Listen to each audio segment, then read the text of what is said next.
শপথ গ্রহণ হয় নাই। এই শপথের পরে বিএনপি সরকার গঠন করলে তাহলে ভিন্ন মতের যারা আছে তাদের কি অবস্থা হবে? এই অবিচার এবং হুমকির মধ্যে এবং হামলা মামলার মধ্যে পড়ে থাকবে এবং আমাদের বোনদেরকে এভাবে ধর্ষণ করা হবে, এটি আমাদের তারেক রহমানের কাছে প্রশ্ন।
নির্বাচনের পরে আমরা দেখতে পাচ্ছি সারা বাংলাদেশে তার নেতাকর্মীরা অনিয়ন্ত্রিত হয়ে পড়েছে এবং প্রতিপক্ষ 11 দলীয় ঐক্যজোটের নেতাকর্মীদের উপর তারা দল বেঁধে হামলা করছে।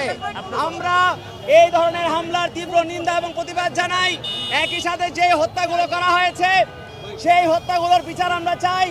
এই মুহূর্তে আপনাদের সামনে কথা বলবেন জাতীয় নাগরিক পার্টি এনসিপির যুগ্ম আহ্বায়ক মনিরা শারমিন। বক্তব্য রাখছেন মনিরা শারমিন। আপনারা জানেন আমাদের এই নির্বাচনের পর থেকে আমরা দেখছি এখনো শপথ গ্রহণ হয় নাই। তার আগেই আমাদের ভাই বোনদের শাপলাকলির যারা প্রার্থী ছিলেন তাদের সাথে যারা পোলিং এজেন্ট ছিলেন এবং এনসিপির যারা নেতাকর্মী তাদের উপরে হামলার শিকার করা হচ্ছে তাদের, এবং তাদের বাড়িঘর ভাঙচুর করা হচ্ছে, তাদের বাড়িঘর লুটপাট করা হচ্ছে। এই যদি অবস্থা হয়, এখনো শপথ গ্রহণ হয় নাই, এই শপথের পরে বিএনপি সরকার গঠন করলে তাহলে ভিন্ন মতের যারা আছে তাদের কি অবস্থা হবে?